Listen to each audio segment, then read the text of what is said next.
Assalamualaikum warahmatullahi wabarakatuh. Halo teman-teman, perkenalkan nama saya Rifki Danasmoro. Saya dari Universitas Amikom Yogyakarta dengan nomor NIM 23116489 dari kelas 23 IF02. Kali ini saya akan mengerjakan sebuah soal, yaitu soal dari mata kuliah Organisasi Arsitektur Komputer.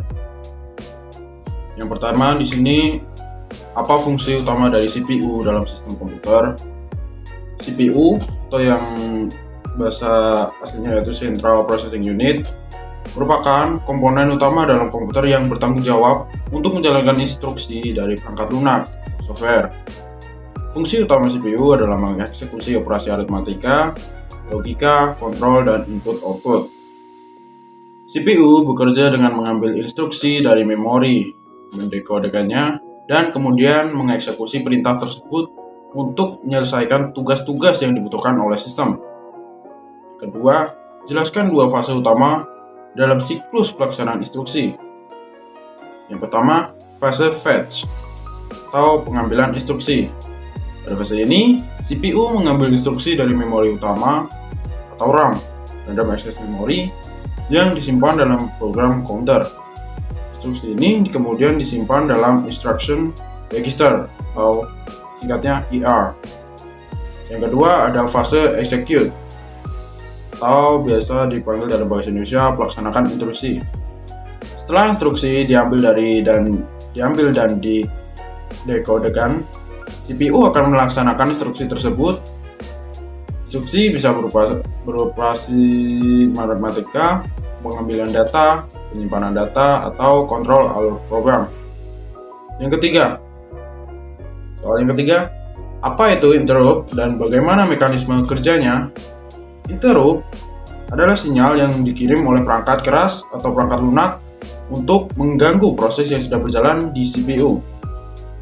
Mekanisme ini memungkinkan CPU untuk berhenti sejenak dalam melaksanakan program yang sedang dijalankan untuk menangani kejadian mendesak seperti input dari perangkat eksternal, misalnya seperti keyboard atau mouse.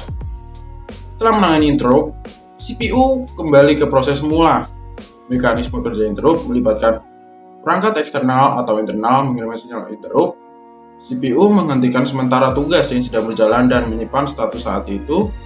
CPU menjalankan rutinitas pelayanan interrupt atau ESR untuk menangani kejadian tersebut. Setelah selesai, CPU memulihkan status sebelumnya dan melanjutkan eksekusi program utama. Untuk soal yang keempat, sebutkan 3 jenis bus dalam sistem interkoneksi dan fungsinya. Yang pertama, data bus. Digunakan untuk mengirim dan menerima data antara CPU, memori, dan perangkat lainnya. Lebar bus data menentukan jumlah bit yang dapat ditransfer sekaligus.